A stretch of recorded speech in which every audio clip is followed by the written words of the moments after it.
Liam didn't stand out. That was the whole idea. He pedaled slowly through the heart of the city on a bike that had seen better decades. The chains squeaked. One of the brakes whined every time he slowed down. His t-shirt, shredded at the collar and barely clinging to one shoulder, flapped in the morning breeze. To anyone passing by, he looked like someone barely holding things together. But Liam Carter had $10 million in the bank. He pulled up outside a local cafe that sat on the corner of Maple and 6th, not the fancy kind, with soy milk pyramids and lavender scones. This was the type of place with old chairs, clinking mugs, and the smell of burnt toast. A neighborhood spot. That's why he'd chosen it. If he wanted to see how people treated someone without a title or a car, this was the perfect stage. Liam hopped off the bike and locked it to a nearby pole. His fingers brushed against the frame of his sunglasses, but he thought better of it. Let the morning sun glare straight into his eyes. It added to the look. When he stepped onto the sidewalk, his shoes, scuffed sneakers that didn't match, squished slightly from the puddles he'd ridden through earlier. The door to the cafe flew open. A woman stepped out with a tote bag slung over one shoulder, a laptop in one hand, and a paper cup in the other. She was brisk, purposeful, and dressed like she'd meant to leave 10 minutes ago.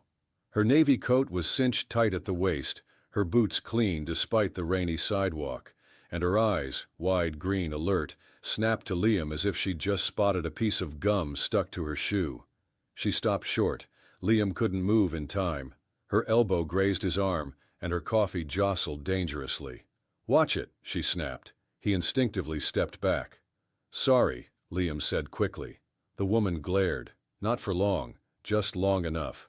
Long enough to scan his torn t-shirt, his damp, messy hair, and the beat-up bike behind him. Then she exhaled like she was blowing him off her schedule and turned away. Liam watched her walk down the sidewalk, her ponytail swinging behind her. She didn't look back. He let out a breath and gave a quiet laugh under it. "Charming," he muttered. He walked into the cafe and joined the short line. It smelled like burnt espresso and old linoleum. A faded chalkboard menu hung crookedly above the counter. The guy in front of him was arguing about milk alternatives, while the woman behind the counter looked like she hadn't slept since Tuesday. Liam kept glancing out the window. That woman, she was fast walking down the block, balancing her phone on her shoulder while digging into her bag.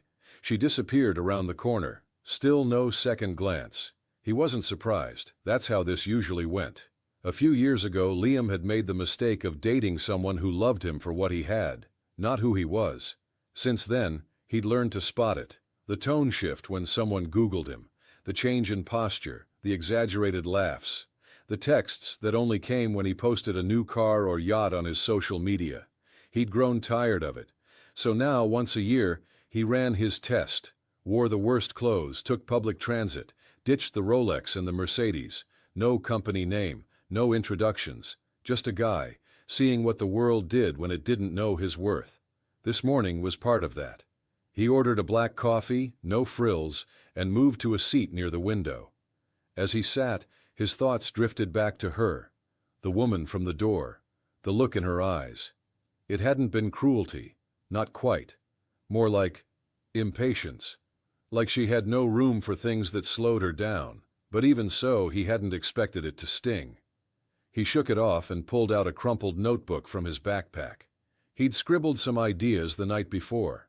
Something about turning the old bakery on 3rd into a co-op. He didn't know yet. The money was there, but the vision was fuzzy. Out the window, he caught sight of something strange. She was back. Same coat, same purposeful stride, but this time she wasn't alone. A man in a weathered coat sat on the sidewalk nearby, his back against the wall, holding a sign that read, "Just need a meal." She crouched down in front of him, carefully placed a bag from the cafe beside him, and handed him a fresh cup of coffee. Liam blinked. She wasn't putting on a show. She didn't look around for anyone watching. She just said something, too far for Liam to hear, and the man gave her a tired smile. She nodded once, then rose and walked away. This time her steps weren't rushed. She moved slower, almost like she needed a moment to reset. Liam leaned back in his chair, coffee forgotten in front of him. Well, That was new. She wasn't who he thought, not entirely. It wasn't a performance. She hadn't known he was watching. And for a second, just a second, he saw something else in her expression. Not pride, not superiority, but something softer. Like she was tired of being sharp all the time, like it cost her something. The barista called another name. The guy arguing about oat milk was still at it. Liam looked down at the blank page in front of him. Natalie. That was the name she gave when the barista handed her the coffee earlier. He remembered because it was shouted loud enough for half the block to hear. Natalie. Liam tapped his pen on the paper and drew a slow circle. He was starting to get curious, really curious, and curiosity was usually what got him in trouble. Liam stayed in the cafe longer than he planned. It wasn't the coffee, that was average at best, or the atmosphere, which bordered on noisy. It was something else. Something about the way Natalie had knelt beside that man on the sidewalk, handed over a warm drink without flinching, then vanished down the street without fanfare. It didn't match the way she'd looked at him earlier. He turned the notebook sideways and started sketching a rough diagram of the bakery space he was thinking of buying, but the lines curved into a strange shape and then turned into her face, not perfectly, not really, just the gesture of it. Her eyebrows tilted with worry, her mouth caught mid-sentence. He scratched it out. "Get a grip," Liam muttered to himself. He packed up and stepped back outside into the misty air. The clouds hadn't broken yet. Everything was gray and a little tired. He unlocked his bike, but paused. For some reason, he didn't want to ride off just yet. Instead, he walked the bike along the sidewalk, headed in the same direction she'd gone. Not to chase her. He told himself that. Just to see if the world might give him one more glance at her before the day ended. 5 blocks down, he saw her again. She was standing at a crosswalk, tapping her fingers against the handle of her tote bag. Her coat fluttered slightly in the wind. This time she didn't look rushed, just thoughtful. Her gaze was fixed across the street, where a little girl was crying beside her spilled backpack.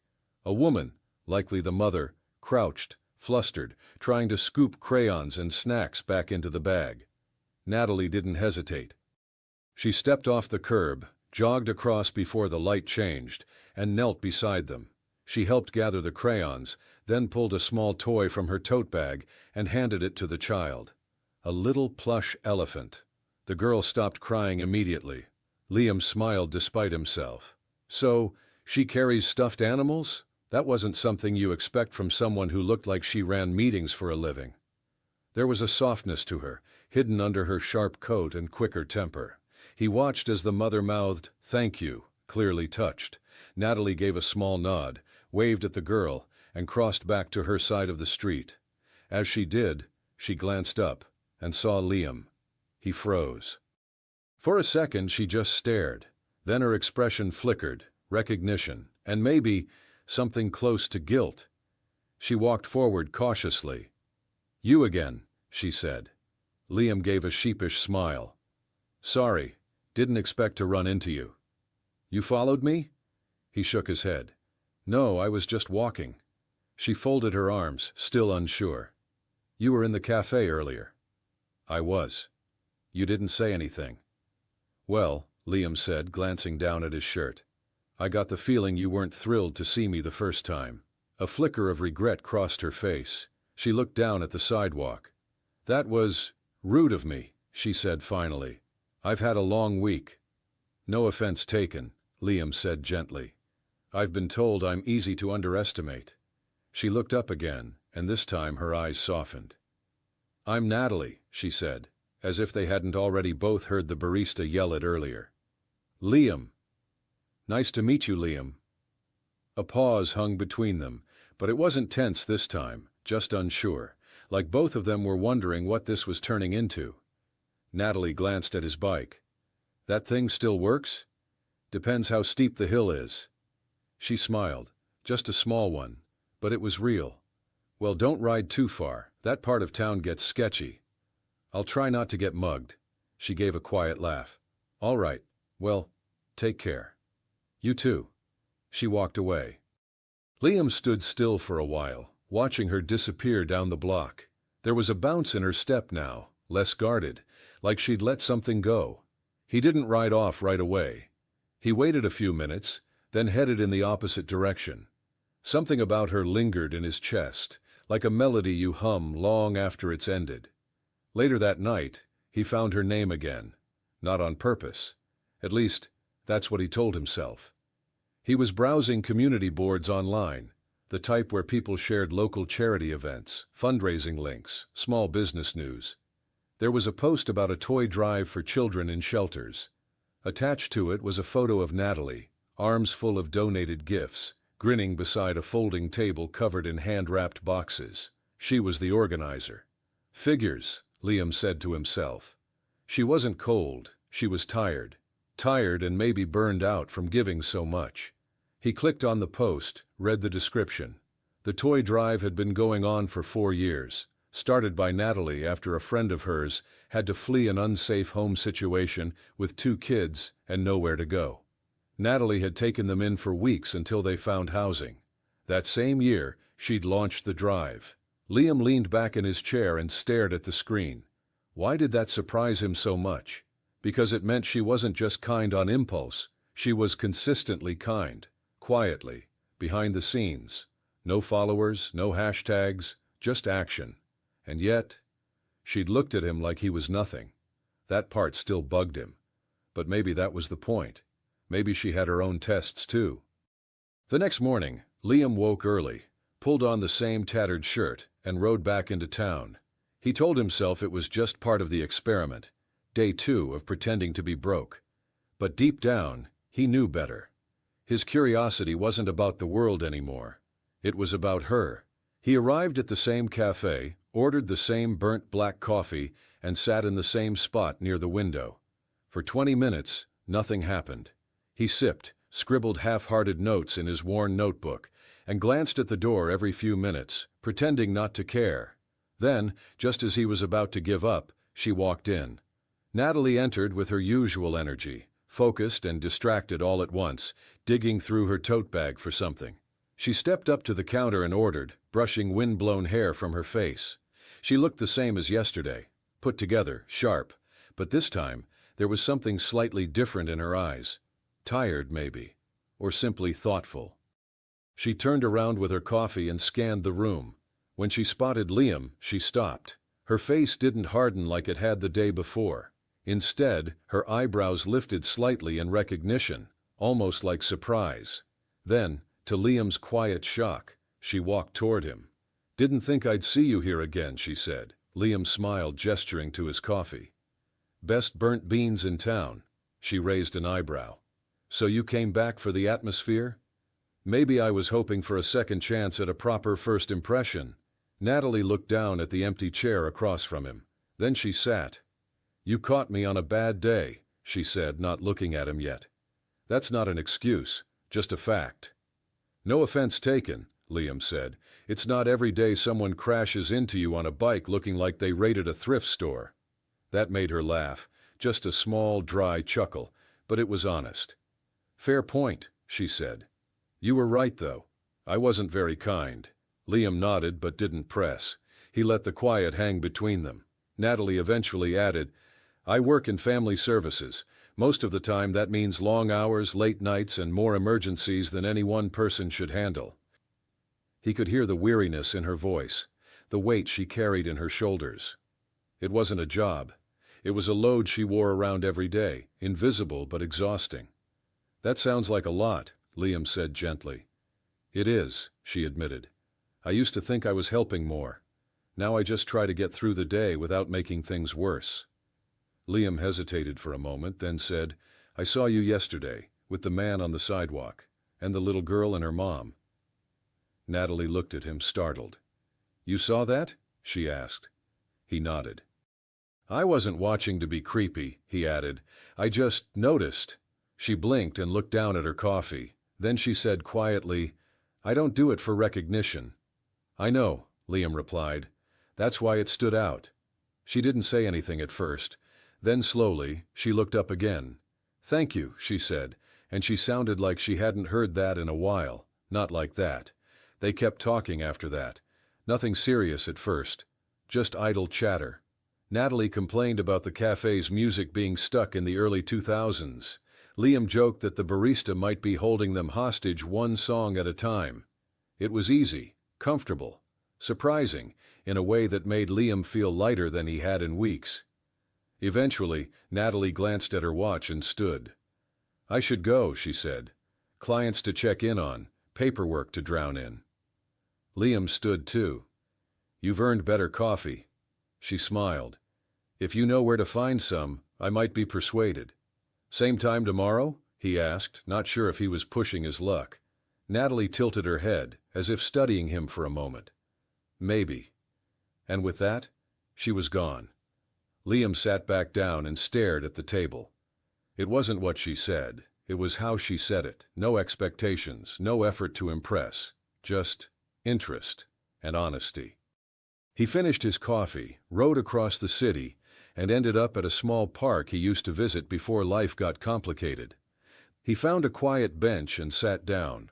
From his pocket, he pulled out the burner phone he used for these experiments, the one without his contacts or business calendar. He opened a blank note and stared at it.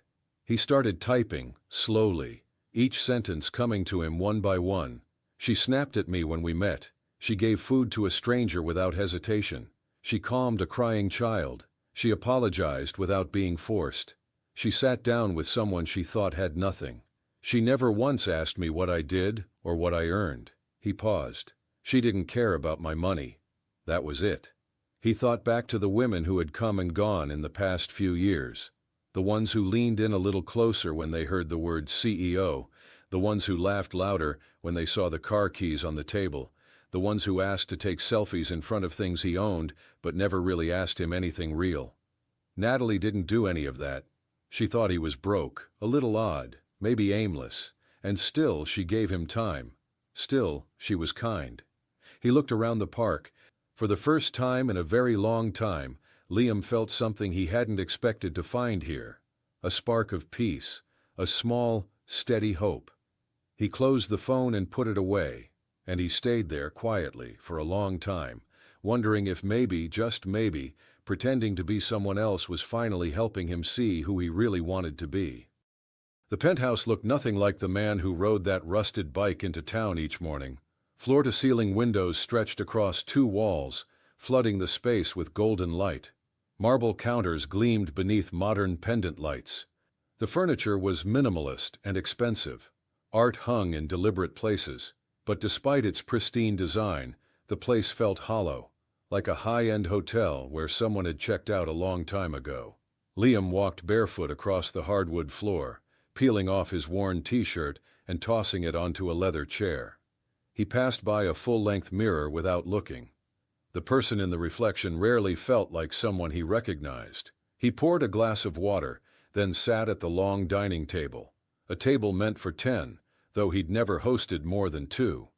His laptop was already open, blinking with new emails, the usual noise, real estate inquiries, a pitch from an angel investor, a video message from his assistant, asking if he wanted to review the designs for the new co-working space he was funding in Midtown.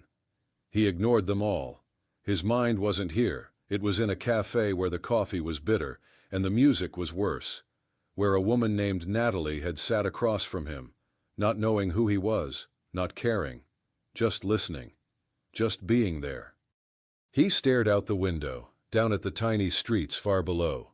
Liam Carter had everything anyone could want. He had freedom, money, choices.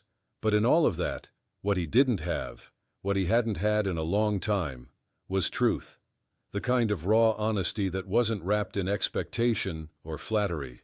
The kind of interaction that didn't feel like a transaction.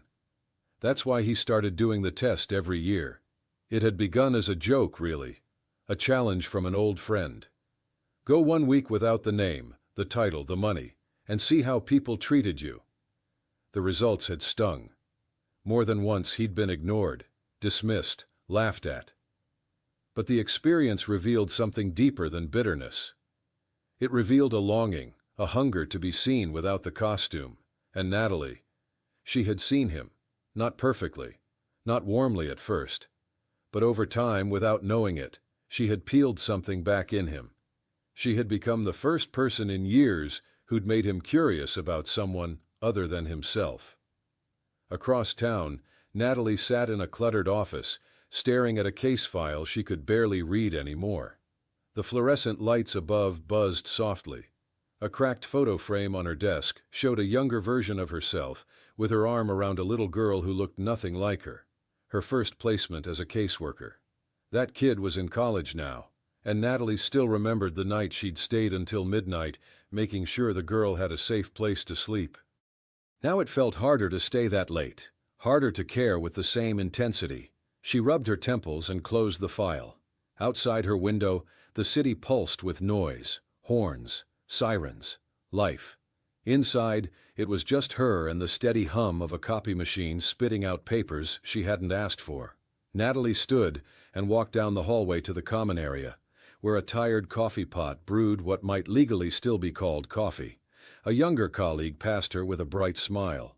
"Hey, Nat, you good?" "Sure," she said automatically, but she wasn't, not really, not after this year. She sipped from a chipped mug and leaned against the wall, letting her mind drift, not to the mistake for once, but to the cafe, to the guy with the torn shirt and kind eyes, Liam. And yet, he hadn't gotten defensive. He hadn't snapped back or shut down. He had simply stayed, quietly curious, open in a way most people weren't. When she'd sat down across from him, she hadn't been sure why. It wasn't attraction, not immediately. It was something quieter than that, something like comfort. Back at her desk, she opened her drawer and pulled out a small spiral-bound notebook. It wasn't for work. It was personal, something she'd used for years, a kind of gratitude journal she started when things got hard. She flipped past pages filled with entries about good meals, warm blankets, children's laughter, and on a new page, she wrote, "Today I sat with someone who didn't ask anything from me. No files, no answers, just conversation. It felt like breathing for the first time in weeks." She paused, then added, "I don't know who he is, but I'd like to find out." Back at the penthouse, Liam changed into clean clothes, a plain black t-shirt, jeans without holes, and walked into the room that held his childhood piano. He sat down, ran his fingers across the keys, and played a few quiet chords. Nothing fancy, just enough to feel something again. He remembered playing for his mother as a boy, her humming in the kitchen, the way she used to say, "Don't lose your heart in all this noise." He had. Somewhere along the way, he'd traded it for silence in spreadsheets, but Natalie had cracked that silence without even trying. He closed the lid and stood. He didn't want to wait until tomorrow. He grabbed his coat and headed back into the city. The ride into the city wasn't long, but Liam didn't take his usual route. He let the streets guide him, passing blocks he hadn't seen in years. Old bookstores, new construction, people holding hands under umbrellas. Everything felt slightly unfamiliar and strangely alive. He didn't wear the disguise tonight, no torn shirt, no bike, just himself, still simple, still quiet, but not hiding. He wasn't sure what he was planning. He just wanted to walk near where she might be.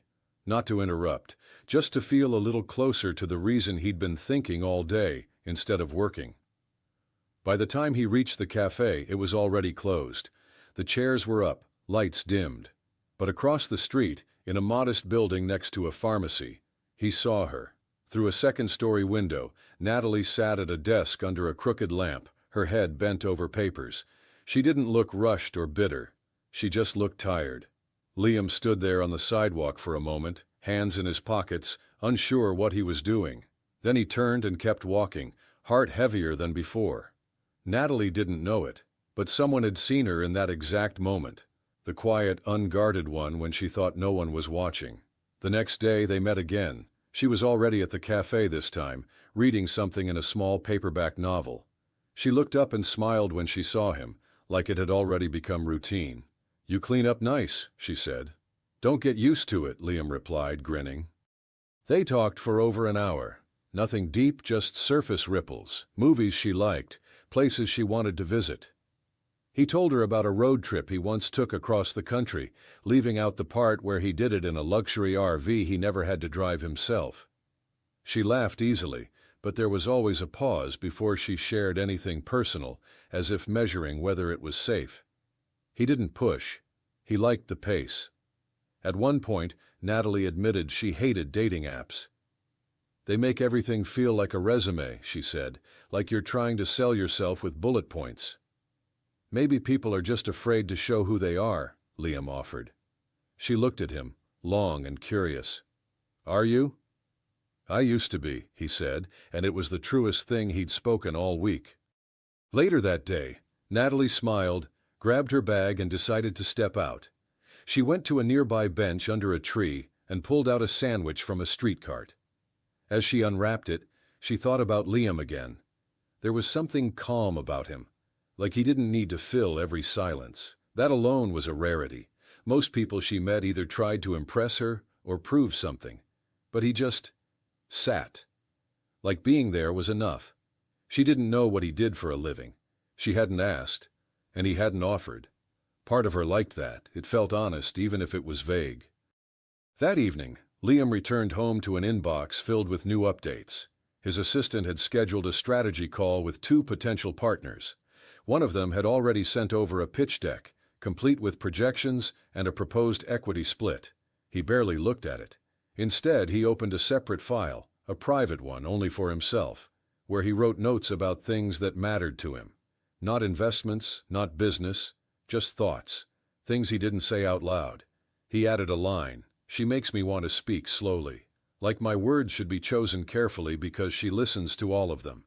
He leaned back in his chair and stared out at the skyline. He had no idea where this was going. He didn't even know if she liked him like that. Maybe she was just being kind. Maybe she thought he was a little odd, a little lost. But it didn't matter. For the first time in years, he wasn't strategizing the outcome. He just wanted to see her again. The next few days fell into a rhythm. Morning coffees, quiet talks, walks to nowhere in particular. Natalie shared small pieces of her life, how she used to write poems in high school, how she hated cooking but kept trying because takeout made her feel guilty. She told him about a little girl she'd placed with a foster family 2 years ago who still sent her drawings every Christmas. She also told him about the burnout, about the way her chest sometimes felt tight when she walked into the office, about how, no matter how hard she worked, she always feared she'd missed something important. Liam didn't try to fix it. He just listened.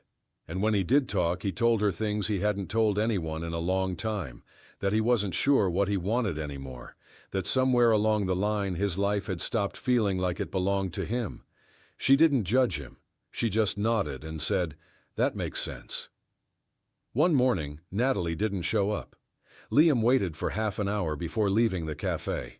He told himself she probably had a meeting, or maybe just needed space. But the silence stung more than he expected. He didn't have her number. They hadn't exchanged anything. It had all felt so natural, he hadn't thought to ask. He walked the city, unsure where to go.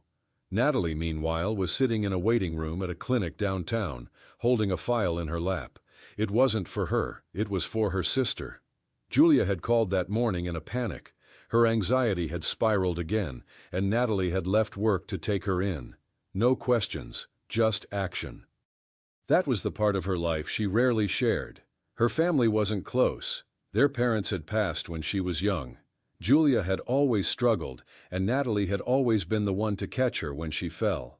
It was messy, it was hard, but it was hers.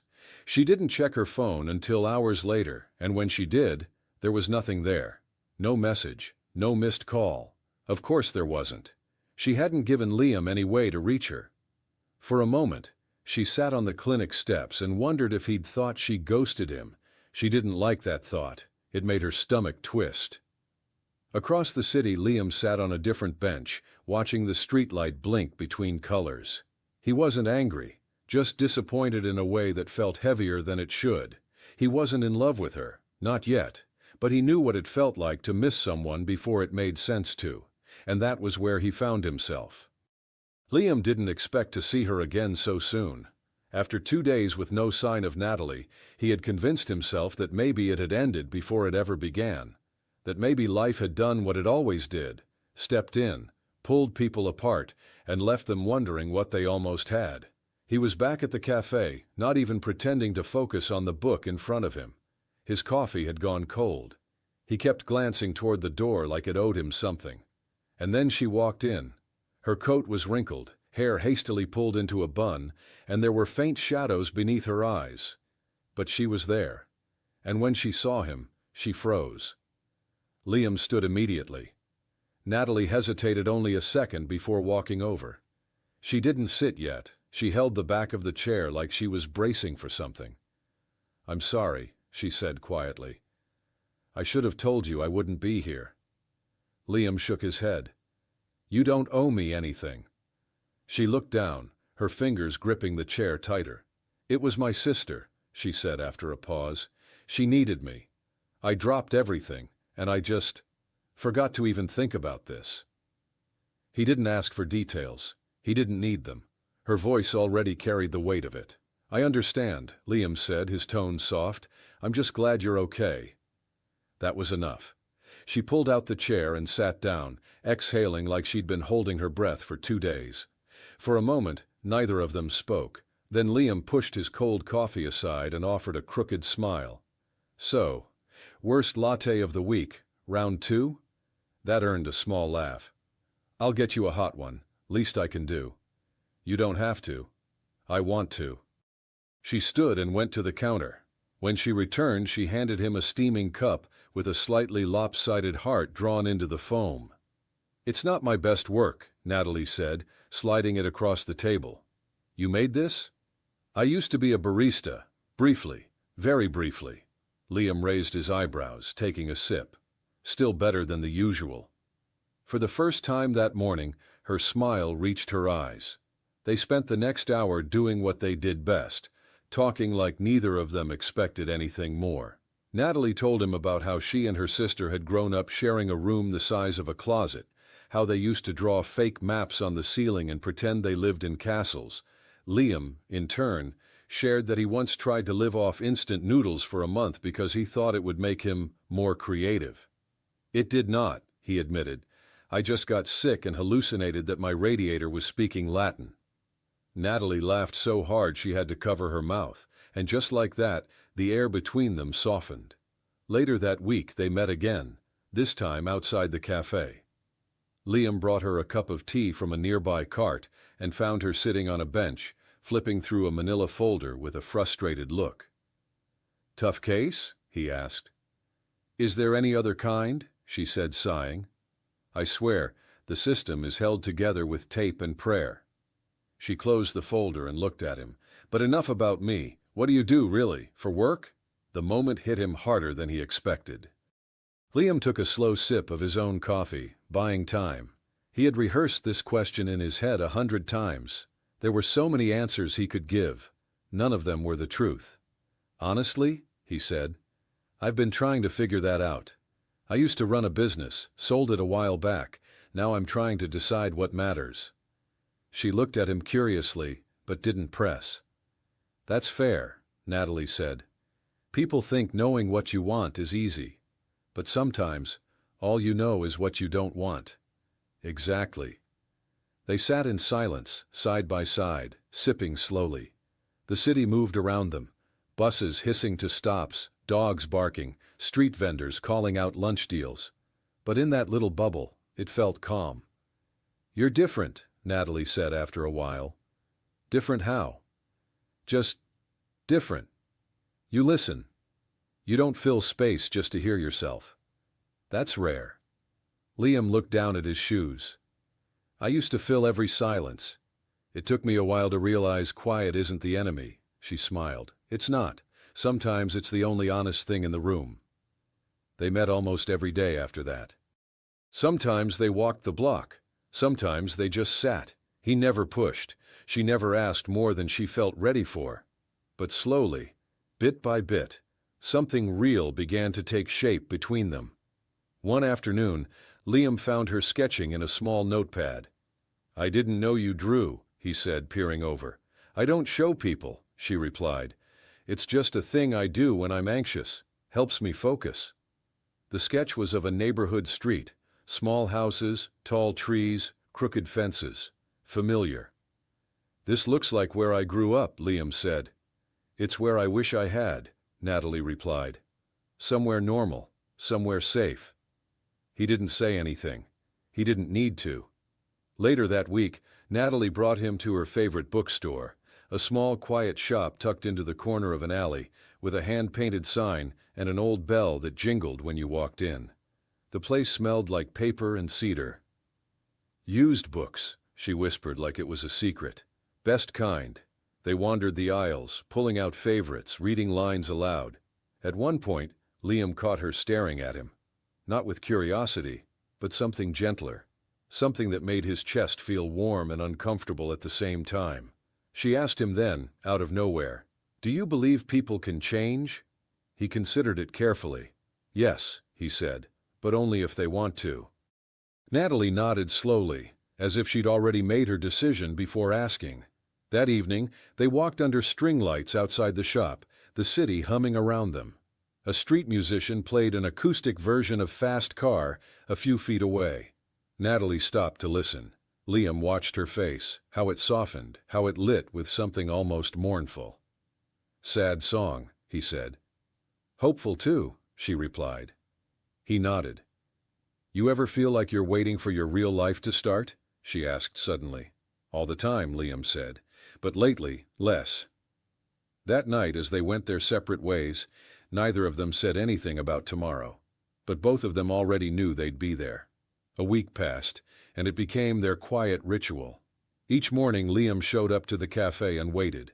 Sometimes she arrived first. Sometimes he did. But they always met. Natalie came with stories from work, sometimes heartbreaking, sometimes absurd, and Liam offered jokes or silent nods, or the rare moment when he touched her elbow lightly as she spoke and just said, "I'm sorry that happened." He never tried to fix it, and Natalie never asked him to. One Thursday morning, Natalie looked unusually tense. Her eyes were a little puffy, like she hadn't slept, and she sat down with a quiet thud, tossing her bag onto the floor beside her. "Everything okay?" Liam asked. "My supervisor is pushing for me to apply for a management role," she said. "Less time in the field, more time behind a desk." "And that's bad?" "I didn't get into this work to manage spreadsheets," she said. "I got into it to help people." He tilted his head. "Maybe you can do both?" She looked at him, and something in her gaze softened. "You always try to find a balance, don't you?" He shrugged. "Maybe I've lived long enough pretending to have it all figured out that I've finally admitted I don't." She smiled, but it faded quickly. "I'm just tired," she said. "All the time. I keep thinking if I make the right changes, it'll get better. But then another emergency comes, and I'm back in it. I don't know how much longer I can keep doing this." Liam reached across the table. Not dramatically, just enough for his fingers to brush the back of her hand. She didn't pull away. "You're doing more than most people ever will," he said. "But you're still allowed to want rest. That doesn't make you weak." For a long moment, she just sat there, letting his words settle. Then she said softly, "No one ever says that to me." He didn't respond. He just sat with her. The next day, it rained. They shared a single umbrella as they walked down the block. Natalie's arm brushed his every few steps, and neither of them moved away. They ended up at a park, sitting under a wooden overhang, listening to the soft patter of rain on the roof. Liam asked her what she'd be doing if she hadn't ended up in family services. She thought about it. "Maybe an art teacher," she said, "or someone who runs a summer camp, something simple, something with kids and sun and no budget cuts." "You'd be good at that," Liam said. "What about you?" she asked. "If you weren't between things?" He looked out at the gray skyline and took his time answering. "I'd build places for people who actually need them," he said. "Like community hubs, kitchens, shelters, not for profit, just because." Natalie turned to look at him. "That sounds like a man with purpose." Liam hesitated, then nodded. "I've been working on it." They sat in silence for a few more minutes. Then Natalie leaned into him, just slightly, just enough that her head rested briefly against his shoulder. He didn't move. He didn't breathe. When she pulled back, she didn't apologize. She just smiled. "I don't usually do that," she said. "I don't usually get to be the one people lean on." That earned a real laugh. They walked back in the rain, and this time their hands brushed once, then again, then finally stayed. That night, Liam couldn't sleep. He sat by his window, watching the city through glass and rain. His phone was dark, his email unopened. The world outside his disguise was still waiting for him. He hadn't told Natalie anything about his real life. Not the penthouse, the investments, the foundation he secretly funded for youth mentorship. None of it, because every time she looked at him, she saw something simple, something human, and he wasn't ready to risk losing that yet. He pulled up a blank page on his laptop and started typing. Her laugh is quiet, like it doesn't ask for attention. She talks like she's used to being interrupted, but when she listens, you feel like no one else matters. I want to protect that, even if I don't deserve it. Across town, Natalie sat on her couch, curled under a blanket with a glass of wine and a tired smile. Her sister had called earlier, checking in for once instead of asking for help. And Natalie had said she was okay, that she was seeing someone, kind of. That he was different. Julia had teased her. "You always say that." "No," Natalie said. "This time I mean it." He didn't talk about money. He didn't push. He didn't expect anything. He just showed up and listened. He remembered small details, like how she liked her tea, or that she always double-knotted her sneakers, or that when she talked about the kids in her caseload, her voice changed. A little more protective, a little more tired, but always loving. She didn't know what he did, he hadn't said, and part of her liked that, because it meant he wasn't trying to sell her anything. The next morning, they met again. This time Liam brought a folded piece of paper. "What's this?" Natalie asked. "Open it." She unfolded the page to find a sketch of the park bench they'd sat on in the rain. It wasn't perfect. The lines were rough, and the shading was inconsistent. But it was heartfelt. "You drew this?" "I tried," Liam said, suddenly a little shy. She looked at the drawing again, touched. "It's not bad," she said, "for someone with no formal training." "I'll take that as high praise." Natalie folded it carefully and tucked it into her bag. Then she looked at him and said, "Come with me." He followed her, not asking where they were going. They walked 10 blocks to a small brick building tucked between two larger ones. The sign above read, "Hope Center, Youth Resource Hub." She led him inside. The place was alive with movement. Teens doing homework at one table, a volunteer teaching someone how to write a resume, a staff member leading a group art activity in the corner. It smelled like crayons and coffee, and something warm baking in the back. "This is the part of my job I actually love," Natalie said, "when we can do things like this. When kids don't just survive, they get to feel safe." Liam nodded, watching everything quietly. "Why did you bring me here?" he asked. "Because I wanted you to see what matters to me," she said, and then, after a pause, "and because I don't let many people in, but I think you've earned it." They left after an hour. As they walked back toward the cafe, Natalie reached for his hand first. Neither of them spoke. It was enough to just walk, together, through the city, through the soft hum of people and buses and music leaking from passing windows. That night, Liam wrote a message he didn't send. A draft. A confession. "There's something I haven't told you. Not because I wanted to lie, but because I didn't want to lose this before it had the chance to be real." He stared at it for a long time. Then he hit save, not send. Not yet. But soon. It happened on a Thursday morning, quiet, ordinary, until it wasn't. Liam and Natalie were walking through a local market, weaving between food stands and handmade crafts. She paused at a booth with painted bookmarks and picked one up, smiling faintly. "This looks like something I used to make with my sister," she said.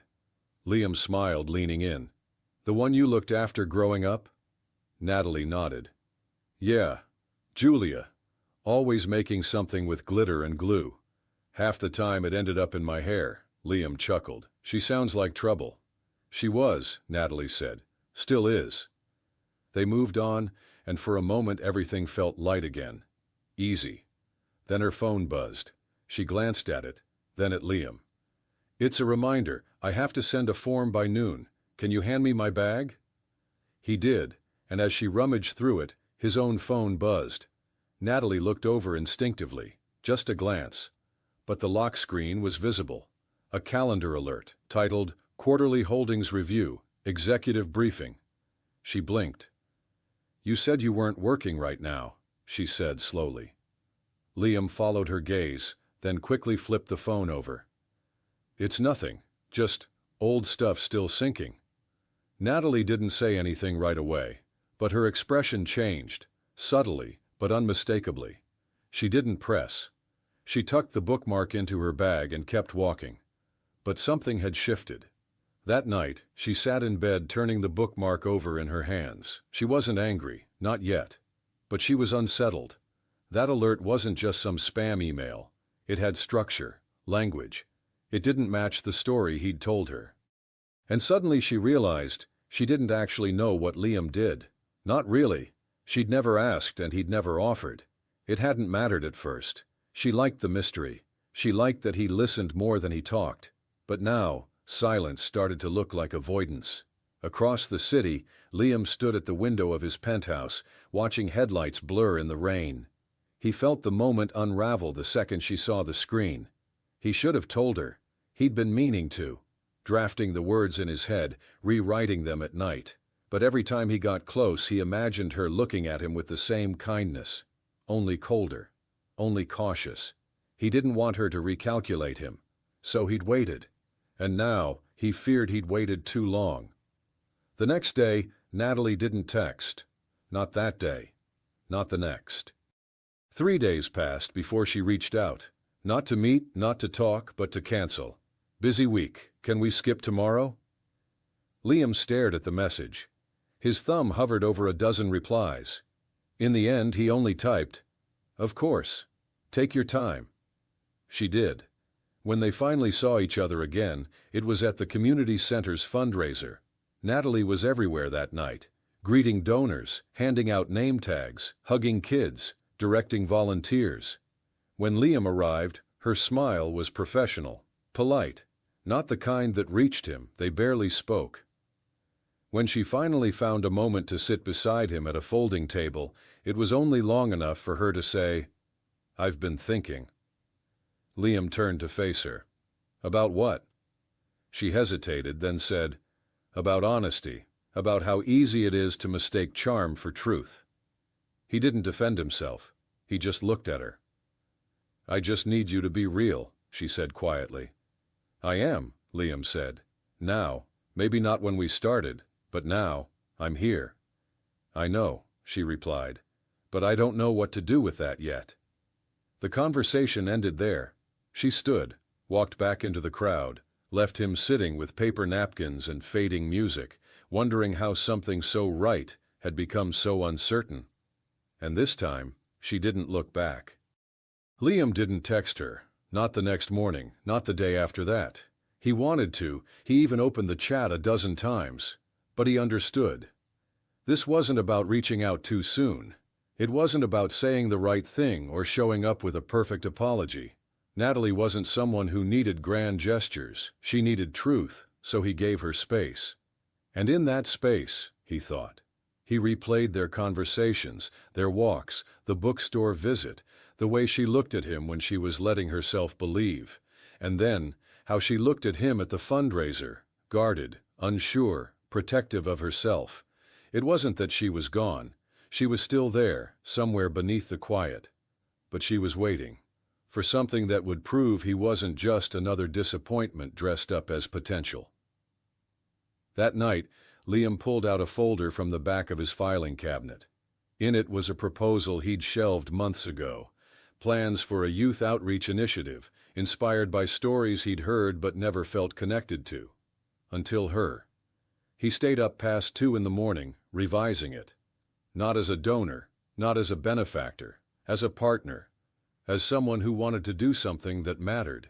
He didn't send it to her. He sent it to the community center's director, with no signature but his first name. Then he showed up the next day to paint a hallway and fix a broken shelf, like he had nothing else to offer. And that's when Natalie saw him. She hadn't expected him to be there. She'd come in early to check inventory, and there he was, in jeans, a faded shirt, paint on his hands, laughing with a kid who'd spilled juice on his own shoes.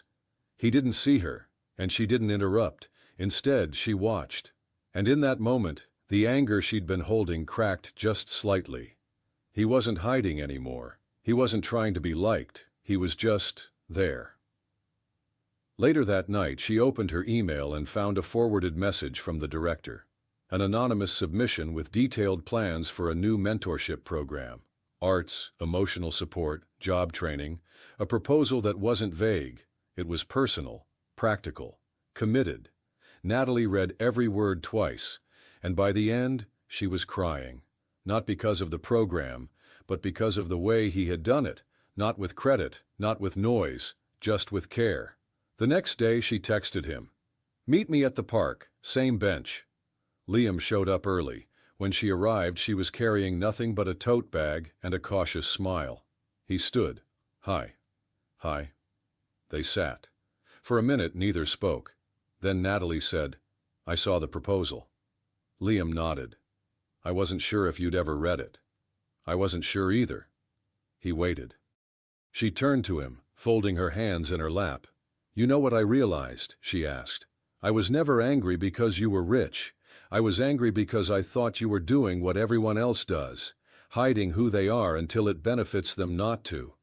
"I get that," he said. "I deserved that. But that's not what I saw yesterday," she said softly. "That wasn't a performance." "No, it wasn't." She studied his face. "You still should have told me." "I know. I still don't know if I fully trust you." "I wouldn't either, if I were you." "But," she said, her voice quieter now, "I saw the man you are when no one's looking." Liam looked at her. "And?" "I liked him," she said. She reached into her tote bag and pulled out a small envelope. "What's that?" "My response," she said, "to the letter you gave me." He hesitated, then took it. But before he could open it, she added, "You don't need to read it right now." He smiled. "Okay." They sat back on the bench, shoulder to shoulder, the silence no longer tense.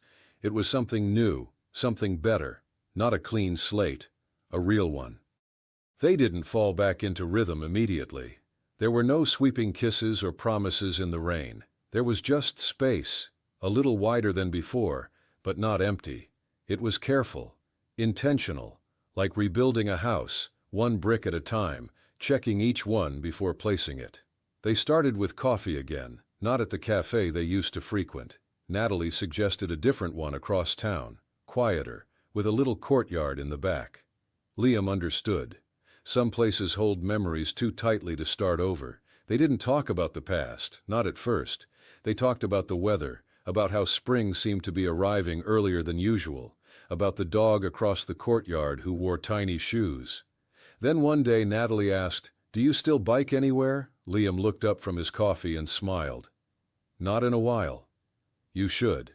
It suited you." That same afternoon, he dug the old bike out of storage, patched a flat, and rode it around the block. It squeaked and swayed, but it worked. He sent her a photo of it leaning against a tree. Her reply was short. "Good."